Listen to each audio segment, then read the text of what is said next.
pensando en el final de esta campaña de 40 días. El Señor puso un texto en mi cabeza y quiero compartirlo con ustedes en esta noche. Está en Jeremías capítulo 29. Jeremías 29. Yo se lo voy a ir leyendo en la versión Dios habla hoy. Y ahí está en la pantalla, espero que lo puedan ver. Para aquellos que tienen otra versión, yo creo que la mayoría de ustedes no tienen esta versión. Pero me pareció una versión muy fácil, muy sencilla de entender, ¿sí? Nosotros creo que todos sabemos que nuestra misión aquí en la tierra como pueblo de Dios, como hijos del reino, es manifestar al Rey y su reino, ¿sí? Nuestra función aquí es manifestar al Rey y hacerlo en medio de una sociedad como la que nosotros vivimos, una sociedad anti-Dios, anticristo, ¿sí? Donde se han perdido los valores, que le da la espalda a Dios abiertamente. A veces se complica, ¿no? ¿A cuántos de ustedes se les complica, ¿sí? Manifestar el reino de Dios en medio de esta sociedad. Pero nuestro desafío es vivir la cultura del reino en oposición a la cultura de este tiempo, a la cultura de este mundo, de esta tierra. Y en esta carta de Jeremías encontramos algunas cosas muy interesantes que creo que nos van a servir para animarnos y para direccionarnos acerca de cómo manifestar el reino de Dios en estos tiempos, ¿sí? Esta carta que Jeremías le envía al mismo pueblo fue enviada en el año, más o menos alrededor del año 597, antes de Jesucristo, obviamente, ¿sí? Y se la manda Jeremías a sus compatriotas, pero que habían sido deportados, es decir, que habían sido exiliados, habían sido tomados cautivos y se los llevaron a una tierra lejana, se los llevaron a Babilonia, como 1000 kilómetros de ahí, de donde ellos vivían, como 1000 kilómetros. Esa era la tierra de la cual había salido Abraham hacía 1500 años atrás. Así que ustedes imagínense la situación de aquel pueblo que, además de estar cautivos, lejos de su tierra, y los judíos son tremendamente amantes de su tierra, además de todo ese mal, tuvieron que volver a una tierra de la cual Dios le dijo expresamente a Abraham que tenía que irse. O sea que para ellos no solamente era un sufrimiento tener que estar esclavo y cautivo lejos de su tierra, sino que además era como un deshonor, ¿no? Volver a la tierra donde Dios nunca quiso que ellos vivieran. Esa es la situación en que estaba este pueblo, ¿no? Imagínense el estado de ánimo. En realidad no tenían estado de ánimo. El ánimo de ellos era ánimo cero, una cosa así, ¿sí? Con su ánimo por el piso. Para ellos era como que todo se hubiese acabado, como que todo se puso demasiado gris y negro y aparentemente sin salida. Esa era la situación del pueblo cuando Jeremías le escribe esta carta. Empiezo a leer y quiero ir mencionando algunas cosas en los distintos versículos hasta que lleguemos al final del texto, ¿sí? Dice que después de que el rey Jeconías salió al destierro, junto con la reina madre, los criados del palacio, los jefes de Judá y Jerusalén, los artesanos y los cerrajeros, el profeta Jeremías envió desde Jerusalén una carta a los ancianos que quedaban de los desterrados y a los sacerdotes, profetas y gente que Nabucodonosor había llevado desterrados de Jerusalén a Babilonia.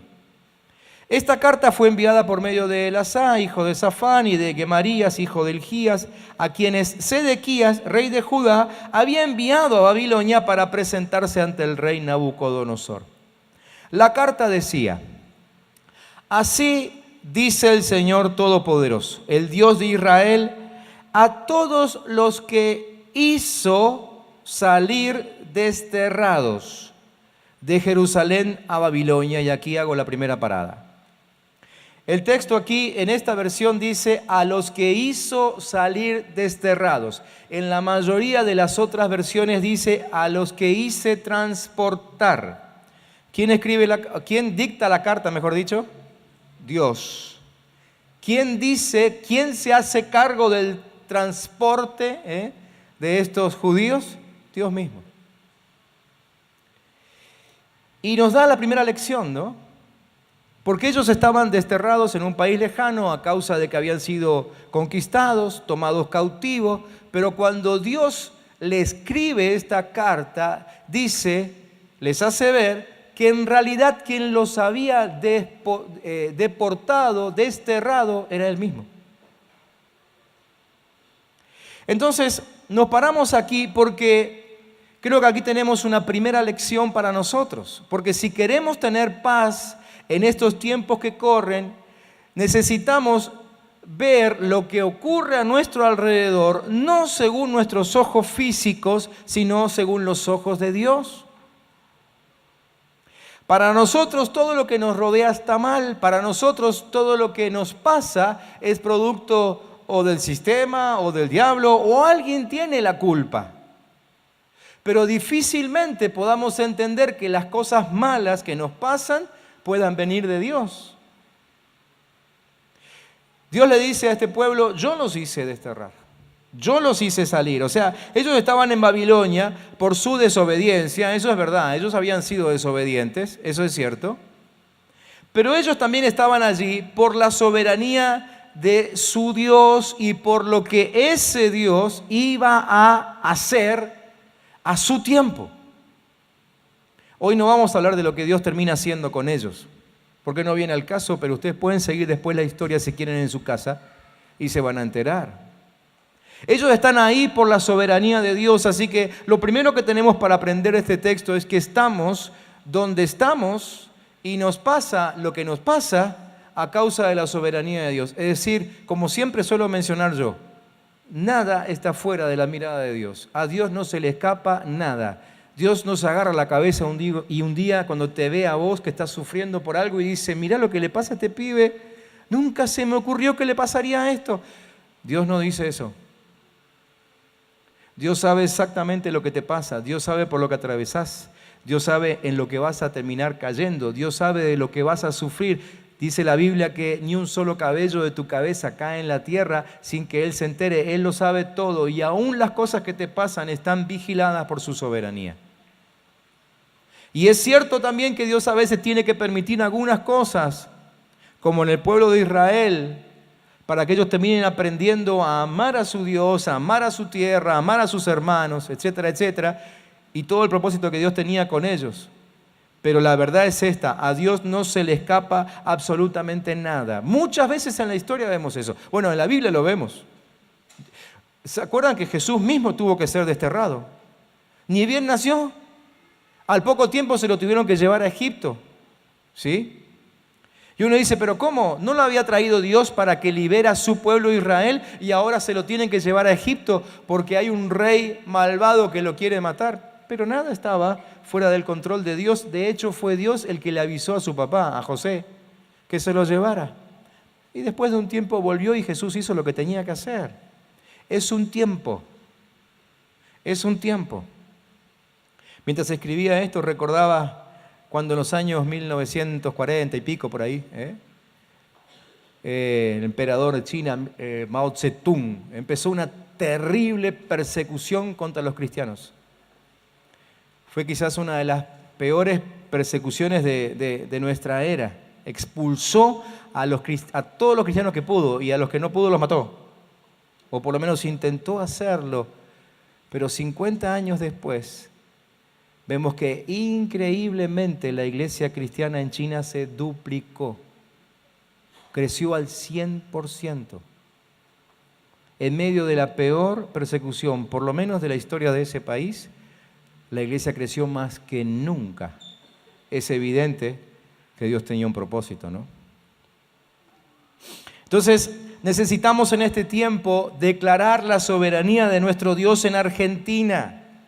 Estos 40 días fueron días de oración de clamor, de pedirle a Dios que nos saque de donde estamos, que el pueblo se vuelva a Dios, que los gobernantes se vuelvan a Dios, que cambie la situación, y no habrá faltado alguno de ustedes, de nosotros, que oramos de paso también por la crisis económica y por todo lo que creemos que nos falta, lo que pensamos que no tenemos, ¿sí? Que se abran las exportaciones, que se cierre que se abra aquello. Pero la verdad es que Dios nunca perdió el control de Argentina. ¿Cuántos dicen amén? Dios nunca lo perdió. Todo lo que nos ha pasado, lo que nos está pasando y lo que pasará está bajo su soberanía. ¿Lo pueden creer? Romanos 14, del 7 al 9 dice: ninguno de nosotros vive para sí mismo ni muere para sí mismo. Si vivimos, para el Señor vivimos, y si morimos, para el Señor morimos. De manera que, tanto en la vida como en la muerte, del Señor somos. Para eso murió Cristo y volvió a la vida, para ser Señor tanto de los muertos como de los vivos. Primera lección: el Señor es soberano. Decirle que tenés al lado: Señor es soberano sobre tu vida. Lo que te esté pasando, Él ya lo vio, Él ya lo sabe, está bajo su control. Seguimos leyendo. Versículo 5 dice: construyan casas y establezcanse. Claro, los judíos lo que menos querían era quedarse a vivir ahí. Estaban esperando el momento en que el rey los devuelva, o si era posible, escaparse. Pero nunca, miren, casi con seguridad, no creo que nunca uno solo de esos judíos haya pensado en quedarse a vivir ahí. Ahora Dios viene con su palabra y dice: construyan casas y establezcanse. Entonces encuentro la segunda lección para nosotros. La segunda lección para nosotros en este tiempo es que necesitamos desterrar la idea de irse. Desterrar la idea de irse. Siempre estamos pensando en irnos. Algunos lo materializaron hace unos años atrás, ¿no? Y literalmente agarraron sus valijas y se fueron. Hoy están pidiendo a gritos poder volver.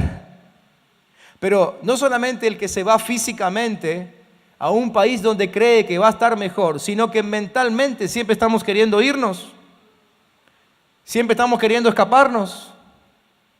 ¿Cómo nos cuesta hacernos responsables de las cosas que nos pasan? La culpa siempre la tiene otro, ¿sí? Siempre la culpa la tiene otro, y eso nos hace que nosotros tengamos terribles problemas para elaborar proyectos de vida a largo plazo. Nos cuesta muchísimo elaborar proyectos de vida a largo plazo. ¿Cuántos de ustedes ya saben lo que va a pasar con sus vidas dentro de 5 años?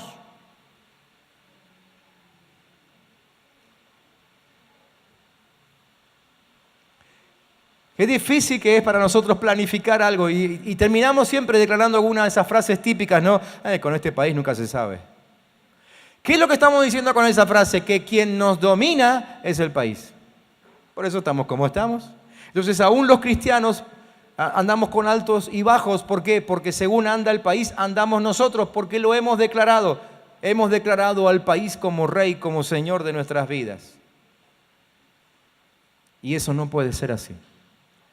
Nuestro Señor no es el país, nuestro Señor no es el gobierno de turno. Nos sujetamos al gobierno de turno porque es lo que a Dios le agrada. Pero en realidad nuestro Señor es Dios y Él nunca cambia. Del único que se dice que nunca cambia es Dios. ¿Me siguen? Para que veamos realizado esto, necesitamos renunciar a esa mente estrecha, reducida, renunciar a una mente de transitoriedad, como que estamos de paso. Claro, alguna vez tomamos esa palabra, sí, nos encantó ese versículo en el cual se habla acerca de Abraham, que sabía que su ciudad era la ciudad celestial, y entonces adoptamos esa frase y dijimos: estamos de paso por este mundo, y como estoy de paso no me comprometo con nada, ¿no? Es como cuando estoy de vacaciones en alguna otra ciudad. Paso por una plaza donde veo una situación problemática y digo: yo en una semana que voy a estar acá, esto no lo puedo resolver. Que lo resuelvan los que viven acá. Y sigo porque estoy de paso. Entonces hemos tomado nuestra vida en esta tierra como una vida de paso. Eso es un espíritu de transitoriedad al cual tenemos que renunciar. La mente transitoria piensa y habla más o menos así. Miren, yo me lo escribí. Estoy aquí, pero quiero estar allá. Entonces, como estoy aquí, pero quisiera estar allá, no me importa lo que pasa acá. Si nos queremos hacer responsables de lo que viene para nuestra patria, nuestra ciudad, nuestra provincia, nuestra familia, necesitamos renunciar a ese espíritu. Otra frase típica: vamos a esperar qué pasa y después vemos qué hacemos, ¿no? Veremos. Por eso es que nunca podemos planificar. Porque inclusive no sabemos lo que va a pasar. Nos anticipan los que gobiernan la tierra, que en 6 meses, en un año va a pasar tal cosa. Y nosotros nos preparamos para que eso suceda y no sucede. Entonces, ya como con el tiempo, cuanto más crecemos, cuanto más años de vida transitamos, menos confiamos y entonces ya ni planificamos. Porque planifico en función de lo que me pasa en la tierra, no en lo que ya está establecido en el cielo. Nos gusta cuando, como hicimos hoy con Mía, ¿no? La presentamos a ella y cada vez que alguien dice, ya Dios estableció sus planes para ella en la eternidad, y aplaudimos y nos ponemos contentos y decimos, amén, sí Señor, porque ella hará tus planes. Y para nosotros no tenemos esa palabra. ¿O creen que esas palabras tienen que ver solamente con los recién nacidos? ¿Saben sobre cuántos de nosotros que nacimos en la iglesia se dijo lo mismo? Y ahora ya perdimos las esperanzas. ¿Por qué? Porque nos ha gobernado el espíritu de transitoriedad. De hecho, antes, hace unos años atrás, y los más mayores se van a acordar de esto, ¿no? Cuando nos decían, Cristo viene pronto, ¿para qué te vas a preocupar tanto? Entonces no estudiábamos, no nos comprometíamos en grandes empresas, no planificábamos a futuro porque en cualquier momento Cristo venía y cualquier cosa que pasaba en el mundo, pensábamos, Cristo viene. Había un terremoto, había un maremoto, había lo que sea y ya estábamos con la valija hecha en la puerta de casa para que el Señor nos lleve en la nube número 9, ¿no? Pasaron los terremotos, pasaron los maremotos, pasaron y nunca nos dimos cuenta que la Biblia misma dice, cuando vean eso, recién es el principio. Recién es el principio. Espíritu de transitoriedad. Entonces hoy, ¿en qué nos ha afectado esto? Que como iglesia no hablamos sobre cosas que deberíamos estar hablando. Por ejemplo, tráfico de blancas, de mujeres. ¿Sí? No hablamos de acoso sexual, no hablamos del tráfico de niños, no hablamos de tráfico de órganos, no hablamos de tráfico de drogas, no hablamos. No, bueno, que se encargue otro. Viste que en cualquier momento viene el Señor, me lleva.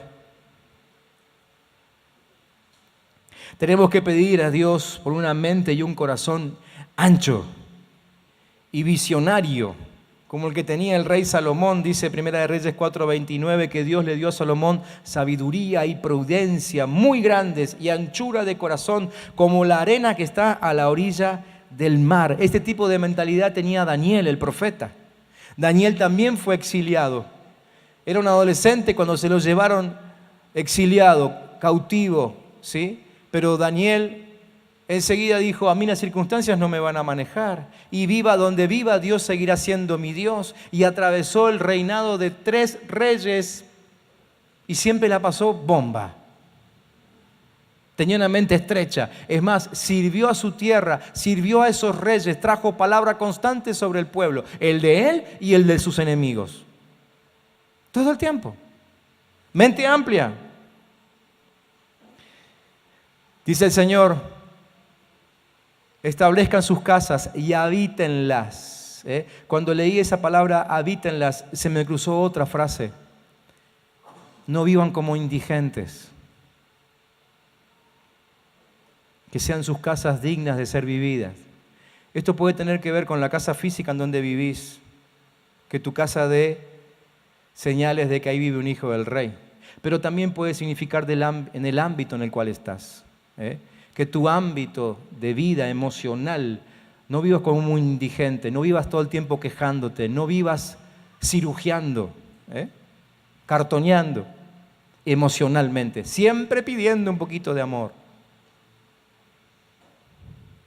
Sigue diciendo el texto: planten árboles frutales y coman de su fruto. Esto me muestra dos cosas. Primero, que habla de hacer cosas con sentido productivo. Esta pasividad en la que nos metió la cautividad, también nos quitó la capacidad de producir. Entonces, no es casualidad cuando la Biblia dice planten árboles frutales. No dice árboles simplemente, no dice cualquier árbol. ¿Por qué? Porque está haciendo mención a algo que da un fruto. O sea, está hablando de productividad. Hemos tomado nuestra vida como con mucho relajo, ¿no? Como que bueno, paso, esto es mediocridad. Simplemente vivo el hoy y ya está. Pero no pienso en hacer algo productivo ni para mí, ni para mi descendencia, ni mucho menos para la ciudad. ¿Qué hablar de Argentina? Pero el Señor dice: hagamos lo que hagamos con sentido productivo. No planten árboles que solo le den sombra para descansar a ustedes, sino que además los alimenten y alimenten a otros. Y luego dice: y coman de su fruto, o sea, disfruten de la vida, disfrútenla. En medio de tu situación, Dios te dice: disfruta de tu vida. Decile que tenés al lado: disfruta de tu vida. Disfruta de tu vida. Pero hacelo, mirá, decíselo, pero así con un tono profético. Disfrutá de la vida. Disfrutá, no sufras.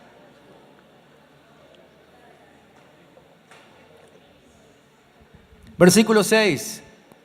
Dice: cásense, tengan hijos e hijas, y que ellos también se casen y tengan hijos. Cuando leí esto me acordé de mi papá. En realidad me acordé de mi abuela. Mi abuela fue enfermera de la guerra. Todos mis abuelos pasaron por la guerra, allí en Europa. Y muchas veces ellos me contaban del miedo que tenían a tener hijos. Sufrían con la posibilidad de pensar que una nueva guerra les mate a sus hijos. Muchos de ellos vieron a sus hijos morir en la guerra. No es el caso de mi familia, gracias a Dios. ¿Sí? Entonces me acordé de eso y entendí que este versículo habla de erradicar el miedo. ¿Por qué? Porque todo cautivo abandona la idea de casarse y de tener hijos, por supuesto. Es algo casi lógico, ¿no? O sea, si estás cautivo, lo que menos querés es ver a tu esposa, a tu esposo o a tus hijos sufrir del cautiverio. Y sufrir quizás aún los castigos y demás. Así que ellos habían abandonado uno de los principios que Dios le había mandado hacer desde el Génesis, ¿se acuerdan? ¿Qué le dijo Dios cuando recién los creó? Fructifíquense, llenen la tierra, le dijo Dios. Pero a causa del miedo dejaron de obedecer a Dios. Dejaron de tener hijos, ¿sí? Creo que aún, todavía no lo soy, pero me imagino que los abuelos todavía sufren más esto, ¿no? Es como que cada vez que pasa una generación, el miedo se va acrecentando. Tenemos miedo a que a nuestros hijos les pase algo, pero por lo que veo en algunos abuelos, parece que cuando tienen nietos sufren más.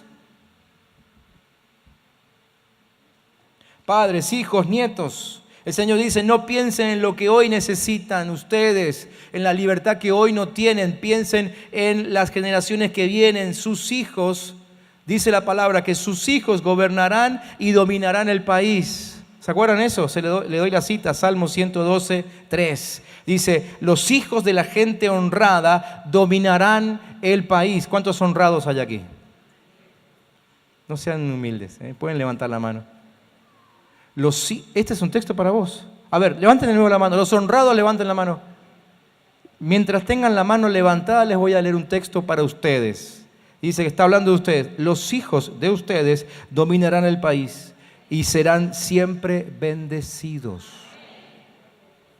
Amén. Este miedo inclusive es una de las mayores causas de la falta de compromiso dentro de la iglesia. ¿Por qué? Porque tenemos miedo que cuando nos comprometemos en la vida de la iglesia empecemos a fructificar y después no lo podamos mantener o lo perdamos. ¿Y qué pasa si un discípulo mío se me va? ¿Y qué pasa si lo pierdo? ¿Y qué pasa si se va a otra iglesia? Entonces nos retraemos y no queremos trabajar ni siquiera en la congregación. Sigue diciendo el Señor en el texto: aumenten en número allá y no disminuyan. ¿Sí? Es decir, el pensamiento de Dios sobre ellos es que ellos siempre sigan pensando en fructificar y en multiplicarse. La primera orden: fructificar y multiplicarse. Tenemos que fructificarnos y tenemos que multiplicarnos en el sentido físico y en el sentido espiritual. Lo tenemos que hacer. Dios se multiplica física y espiritualmente. Nosotros como sus hijos, lo mismo. La orden sigue estando ahí. Dice, no disminuyan. Y el no disminuyan habla de preservación, de cuidado, habla de discipulado. Y las dos últimas órdenes juntas, la de cásense y den a sus hijos en casamiento, más esta, unida a las dos, nos dice, ustedes van a llegar a ser mayoría. Y saben que hay un principio interesantísimo para la iglesia aquí, porque el discipulado es lo que nos garantiza que algún día lleguemos a ser mayoría. Vieron que siempre nos quejamos de que, bueno, los cristianos somos la minoría, somos los menos. ¿Y cómo algún día podemos llegar a ser más? El discipulado. Entonces, si solamente nos remitimos a hacer lo que Cristo nos pidió antes de irse, Él dijo, hagan discípulos, ¿no es cierto? Algún día llegaremos a ser mayoría.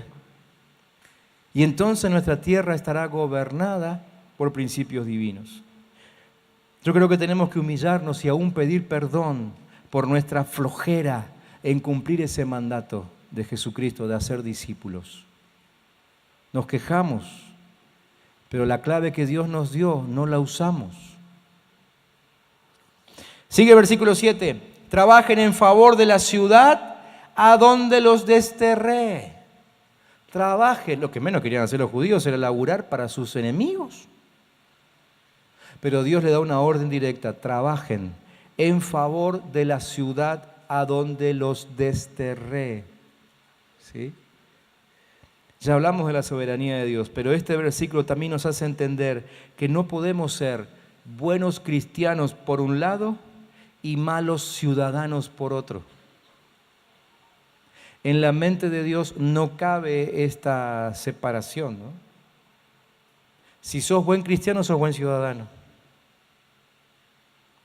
No existe la posibilidad de que seas un buen cristiano y un mal ciudadano. O sea, ¿existen personas que van a una iglesia y son malos ciudadanos? Sí, por supuesto que sí. Pero si son buenos ciudadanos, son cristianos. ¿Me entienden? Nuestro compromiso con la ciudad tiene que ser real, tiene que ser verdadero. Como alguien dijo por ahí, no pienses que va a ser tu país por vos.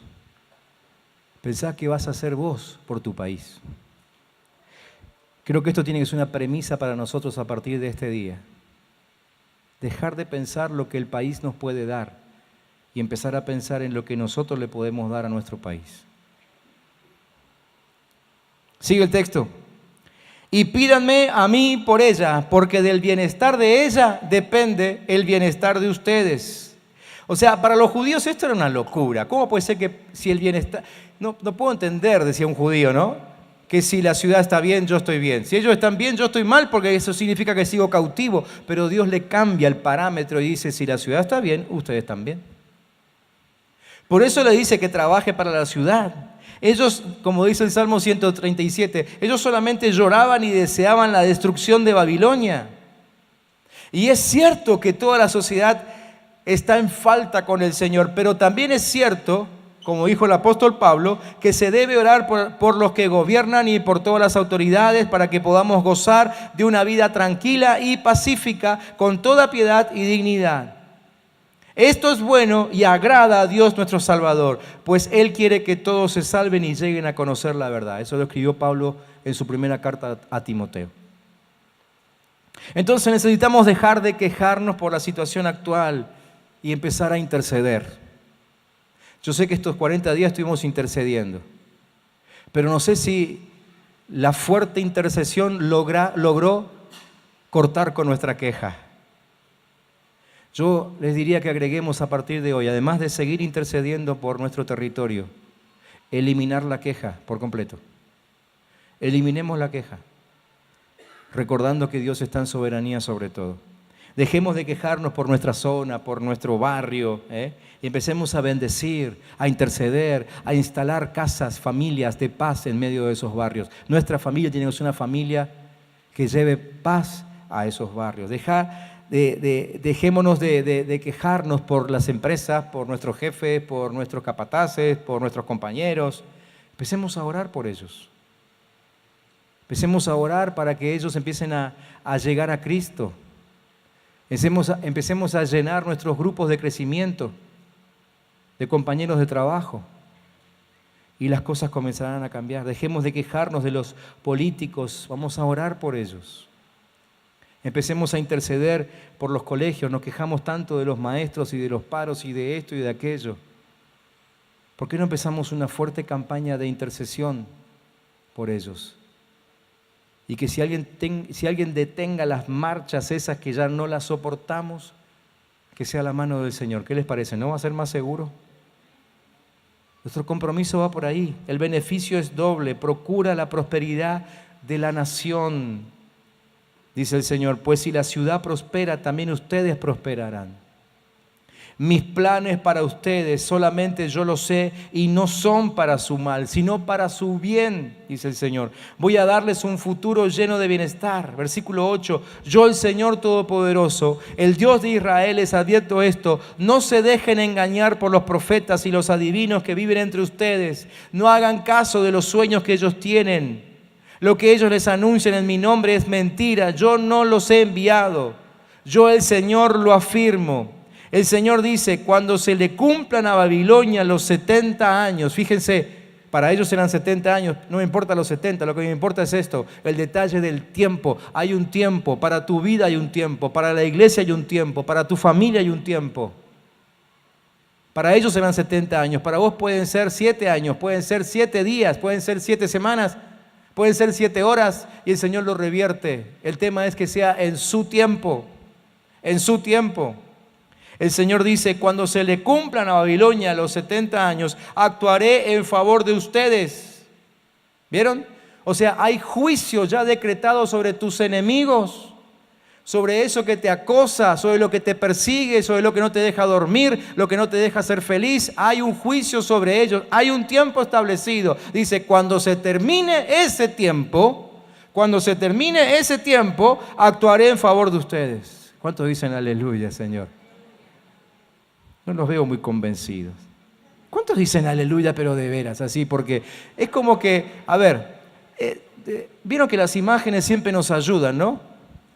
Y yo creo que muchos aquí hemos tenido la imagen de una espada sobre nuestro cuello. Vamos a ayudarnos entre todos en esto. Vean ahora como la mano de Dios saca la espada de su cuello y se la pone encima de tu enemigo. ¿Cómo se llama tu enemigo? ¿Cómo se llama? El que te causa dolor. ¿Cómo se llama? Yo estoy casi seguro que no debe tener nombre de una persona, porque en realidad tu enemigo no es una persona. Tu enemigo debe ser un espíritu, debe ser una cultura, debe ser una costumbre. ¿Sí? ¿Eso es? ¿Puedes ver cómo el Señor quita la espada de tu cuello y se la pone sobre tu enemigo? Se termina el tiempo de tu enemigo. Y cuando ese tiempo se termine, dice, actuaré en favor de ustedes y les cumpliré mi promesa favorable de hacerlos regresar a este lugar. Yo sé los planes que tengo para ustedes, planes para su bienestar y no para su mal, a fin de darles un futuro lleno de esperanza. Yo el Señor lo afirmo. Entonces ustedes me invocarán y vendrán a mí en oración y yo los escucharé. Me buscarán y me encontrarán porque me buscarán de todo corazón. Sí, yo dejaré que ustedes me encuentren y haré que cambie su suerte. Los sacaré de todas las naciones y de todos los lugares por donde los dispersé, y los reuniré y haré que vuelvan a este lugar de donde los desterré. Yo, el Señor, lo afirmo. ¿Cuántos creen en lo que dice el Señor? ¿Cuántos le pueden dar un aplauso a Dios?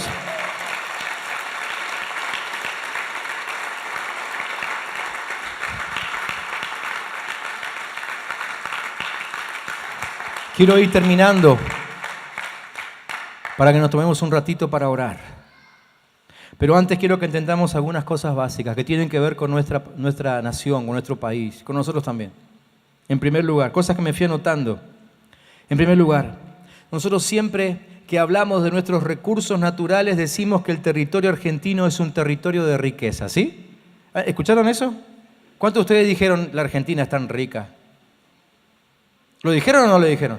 ¿Sí? Yo también lo dije. Y nos equivocamos. Nos equivocamos. Nos equivocamos porque los recursos naturales son una bendición de Dios, pero no son riqueza. ¿Por qué? Porque la riqueza se crea. La riqueza se crea. Se fabrica. Hay que trabajar para ser ricos. Y es cierto que tenemos recursos naturales que son una bendición, pero ahí solitos, sin que nadie los trabaje, no sirven para nada. No sirven para nada. Entonces nuestro territorio no es un territorio rico, es un territorio bendecido con recursos, pero no es un territorio rico. Será rico cuando nosotros lo hagamos rico. ¿Me entienden? ¿Cuántos me están entendiendo? Nosotros lo tenemos que hacer rico. Por eso, en medio de la campaña de 21 días, vamos a trabajar una semana entera acerca de lo que pasa acá adentro. Porque aquí empieza la riqueza. El poder creativo está acá. ¿Saben cuánta gente ve pasar recursos naturales? Los ve pasar y se sigue quejando de su pobreza. Nunca hace nada. Los países de América Latina en general, todos tienen recursos naturales de bendición. Es increíble lo que hay aquí. Pero estamos dentro del tercer mundo. No se nos considera países ricos. País rico es Japón, que en medio de una guerra sin absolutamente nada, trabajando, salió adelante. Trabajando salió adelante. Así que no digamos más que Argentina es un país rico. Será rico. Será rico, pero hoy todavía no lo es porque tenemos que ponernos a trabajar. La riqueza comienza en nuestro espíritu, en nuestro mundo pensante. La historia de José nos enseña eso. José estaba preso, esclavo, en la cárcel de más adentro y así todo lo que hacía le salía bien, porque él de acá no estaba cautivo y trabajaba. Y vemos que dentro de la cárcel trabajaba y con tanta responsabilidad que entre los presos llegó a ser el jefe. O sea, ¿cuánto más podés ascender dentro de la cárcel? Nada más. Entonces, él tuvo el cargo más alto. El cargo más alto lo tuvo él a causa de su mente abierta. Para tener mejor calidad de vida hay que producir. Para crear riqueza hay que entender que esa no es la función de partidos políticos o de gobernantes, sino de gente libre espiritual y mentalmente. ¿Por qué estamos tan comprometidos en liberar a la gente? ¿Por qué la visión de la Iglesia al Camino está resumida en la palabra libertad? La riqueza la crea la gente libre, mental y espiritualmente. Bueno, ¿lo pueden repetir conmigo? ¿Sí? La riqueza la crea la gente libre, mental y espiritualmente. Hay que crearla. Segunda cosa que les quiero decir, porque hablamos mucho de corrupción, entonces también quiero decir algo acerca de la corrupción. Déjenme que les explique cómo funciona el círculo de la corrupción. La corrupción es la consecuencia del corazón inclinado al mal, ¿no es cierto? Entonces, ese corazón inclinado al mal provoca que se quiera guardar, que quiera retener para sí. El corrupto es aquel que quiere retener para sí. Entonces, todo el inmenso recurso natural, que es una bendición de Dios, se pone a disposición de administradores corruptos que no siguieron el mandato de Dios. Y luego, ¿qué hacen? Reprimen la iniciativa personal. O sea, se oponen a Génesis 1:26. ¿Vieron que Génesis 1:26 el Señor le dijo, a Adán le dijo, ahora fructifica y multiplicate? ¿De qué le habló? De iniciativa personal. Pero el corrupto la reprime la iniciativa personal. Se quiere quedar con todo. Y eso es lo que termina provocando, ¿sí?, la pobreza. Claro, como no le funciona el quedarse con todo, porque eso no estaba en los planes de Dios, le va mal, erra el objetivo, eso se llama pecado, ya lo saben, ¿sí? Entonces, ¿qué hace? Empieza a echar culpas, busca un chivo expiatorio, arma un escándalo en contra del que tenía el poder antes que él, y empezamos con la repartija de las culpas. Ese es el circuito que sigue, la corrupción. Y todo eso hace que la pobreza aumente. Todo eso hace que la pobreza aumente. Por eso es que mencionamos tantas veces en esta iglesia pasajes como Isaías 10:27, bien digo, donde dice que la unción pudrirá el yugo. O pasajes como Juan 10:10, donde Jesús dice, yo he venido para que tengan vida y vida en abundancia. O pasajes como tercera de Juan 2, donde se dice, yo, querido, espero que prosperes en todo, así como prospera tu alma. Porque eso es voluntad de Dios. Dios no tiene pensado tu pobreza. La verdadera unción rompe con la pobreza sistemática que hemos venido trayendo. Por eso predicamos que para Argentina sí hay futuro. Pero tenemos que trabajar, creer y trabajar en la formación de gente libre mental y espiritualmente. Recordemos entonces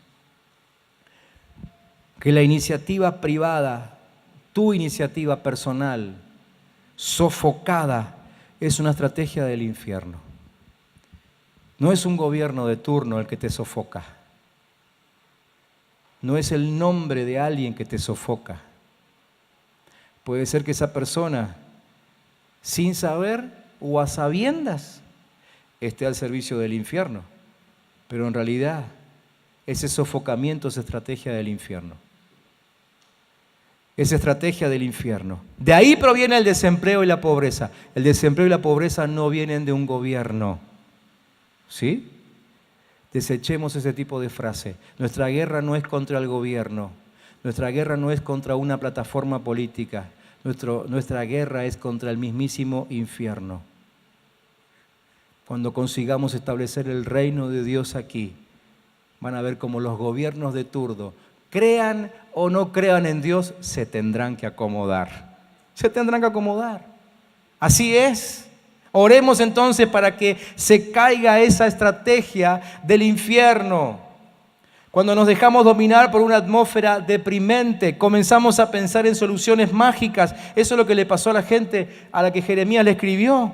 Por eso Dios le dijo, ustedes no le crean nada a esos falsos profetas, mentirosos, que no te agarre el desánimo ni la tristeza a causa de la mentira de la gente que te rodea.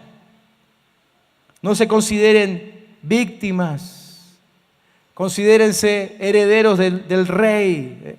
Recuerden siempre esto, el Señor es el que está en soberanía sobre nosotros. No somos víctimas del sistema, somos hijos de Dios, gobernados por Él. ¿Cuántos dicen amén?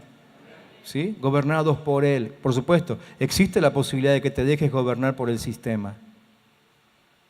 Pero a partir de hoy espero que tus ojos estén abiertos y puedas ver que quien te gobierna es Dios. No atendamos a palabras mentirosas.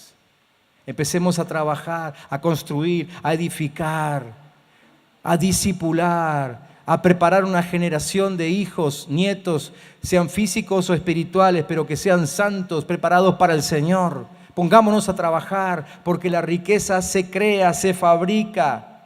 Tenemos los recursos, Dios nos los ha dado, los tenemos ya. Estos falsos profetas decían que solamente quedaban 2 años de cautividad y después se iban a volver a su tierra. Dios les dijo, no les crean, ustedes empiecen a construir y díganle a sus hijos que se vayan casando y a sus nietos también. O sea que todavía faltaba mucho tiempo, 70 años. No le crean a los falsos profetas. Nuestra sociedad está minada de falsos profetas. ¿Cuánto dijeron los economistas que duraría la crisis?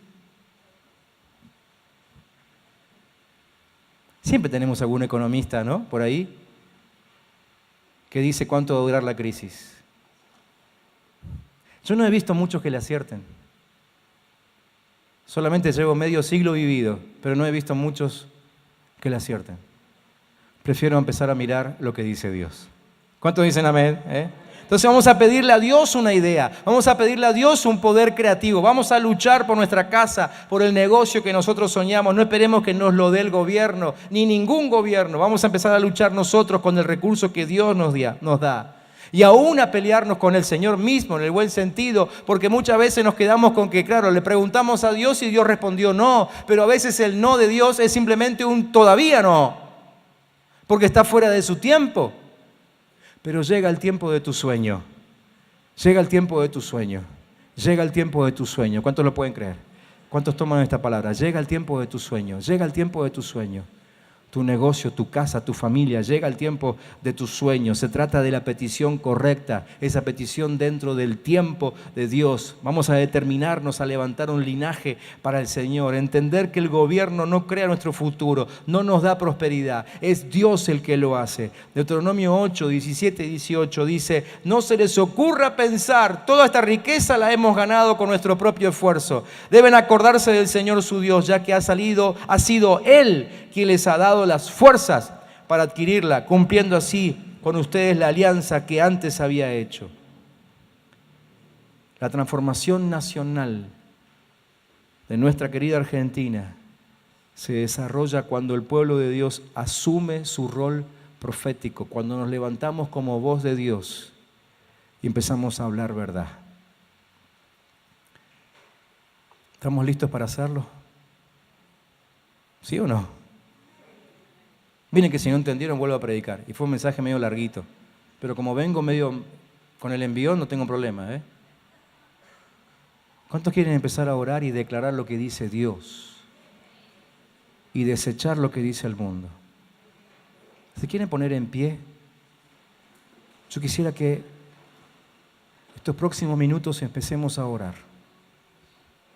Y yo quiero guiarles en algunas oraciones, pero quizás otras las deban hacer ustedes. Sobre todo las que tienen que ver con su propia vida, con sus propios sueños, con su familia, con su negocio.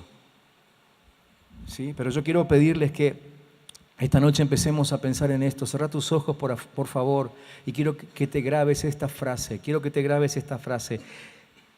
te digas a vos mismo, todavía no recibí mi mayor bendición. Decítelo vos mismo, todavía no recibí mi mayor bendición. Todavía no recibí mi mayor bendición. Decite a vos mismo, todavía no hice mi mejor negocio. Sí, Señor. Dios dice que hay un negocio que viene en camino. Dios dice que hay un sueño que está a punto de cumplirse. Dios es el que habla. Y es a Él a quien le vamos a creer. Entonces, por favor, empezá a levantar tu voz ahora y empezá a declarar que lo mejor está por manifestarse. Lo mejor está por manifestarse. El domingo pasado, lo que estuvimos aquí en la reunión, aprendimos a clamar. Así que empezá a levantar tu clamor y empezá a declarar esto, que lo mejor está por manifestarse. Lo mejor en tu casa. Lo mejor de tu esposa, de tu esposo, está por manifestarse. Lo mejor de tus hijos está por manifestarse. Sé que algunos oran y claman aquí por su familia, cónyuges o hijos, y han sufrido por lo que viven en casa, pero te animo ahora a declarar esto: lo mejor está por manifestarse. Lo mejor está por manifestarse. Lo mejor viene, lo mejor viene, lo mejor viene. Levanta tu clamor y declara: yo voy a ver a una Argentina transformada. Yo voy a ver a una Argentina transformada. Yo voy a ver cómo Dios se manifiesta sobre Argentina. Yo lo voy a ver, lo voy a ver. Empezá a declarar en el Espíritu y decir: yo voy a ver a un presidente sobre el cual actúa el Espíritu Santo. Yo voy a ver un presidente sobre el cual actúa un Espíritu Santo, el Espíritu Santo. Lo voy a ver, lo voy a ver. Yo no sé si él entregará su corazón, su vida al Señor. No lo sé. Pero de que nadie podrá salirse con la suya, eso sí lo sé. Yo sé que el Espíritu Santo de Dios gobernará sobre nuestros gobernadores.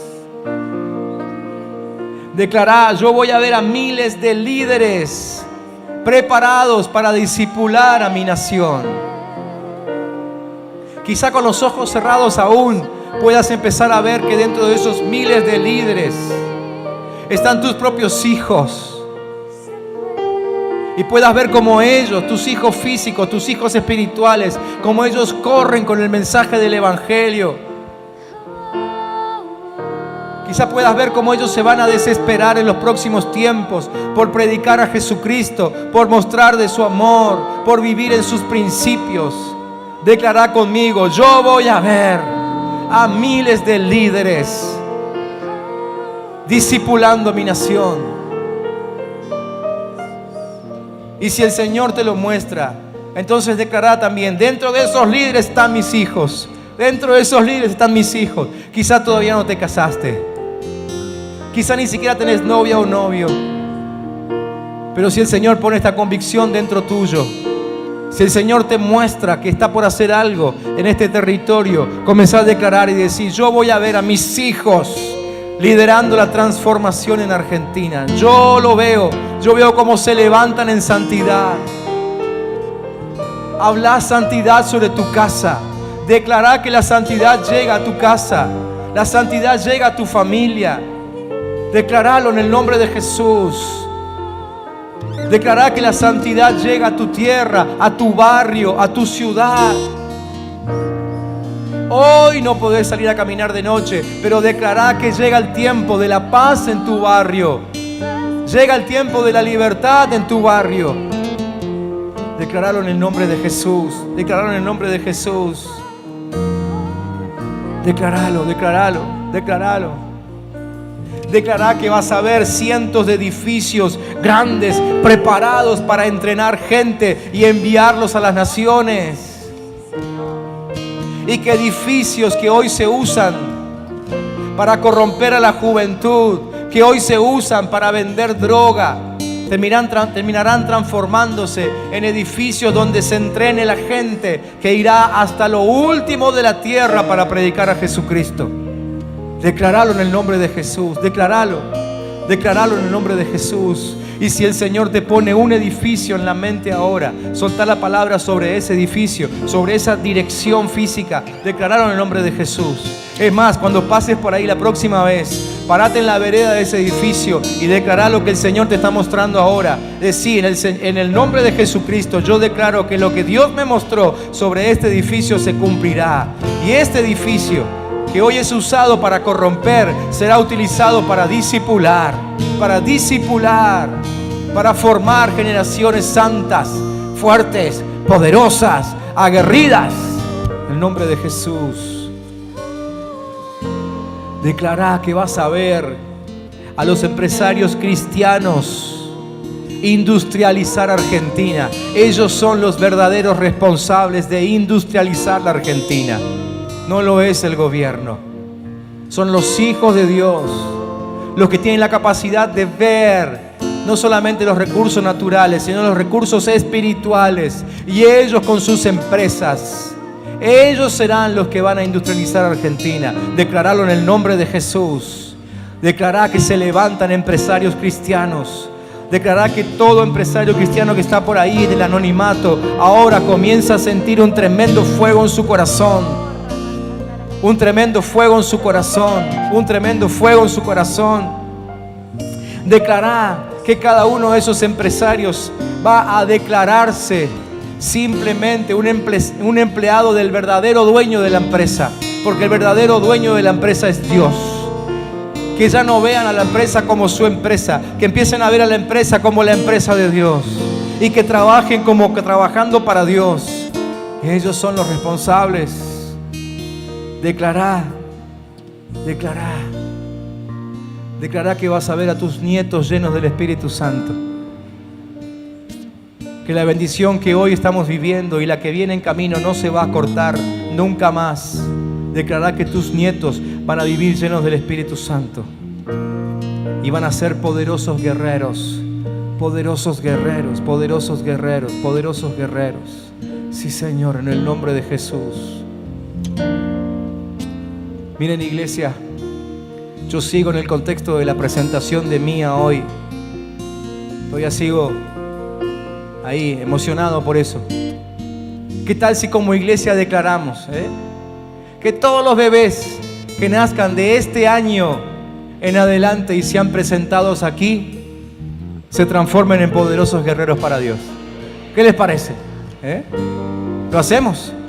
Vamos a decir así: Señor, en el nombre de Jesús, como iglesia declaramos que cada niño presentado a Dios en este edificio, en Faba 861, se convertirá en un poderoso guerrero a favor del reino de Dios y manifestará el reinado de Jesucristo.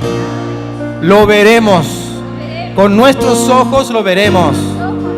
En el nombre de Jesús, amén, amén, amén. Sí, Señor, sí, Señor.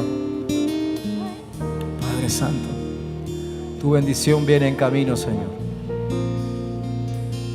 Hoy desechamos las palabras que nos han movido en algún momento.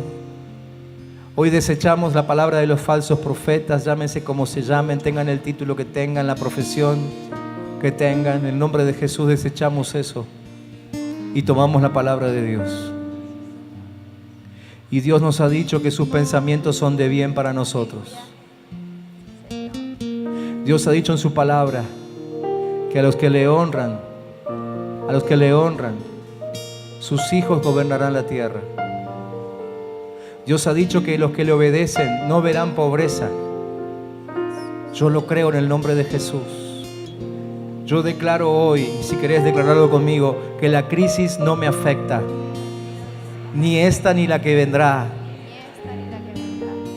porque mi vida está sujeta a los principios de riqueza del reino de Dios. Pero como hoy aprendí que la riqueza se crea, se fabrica, yo me comprometo a trabajar. ¿Cuántos siguen orando conmigo?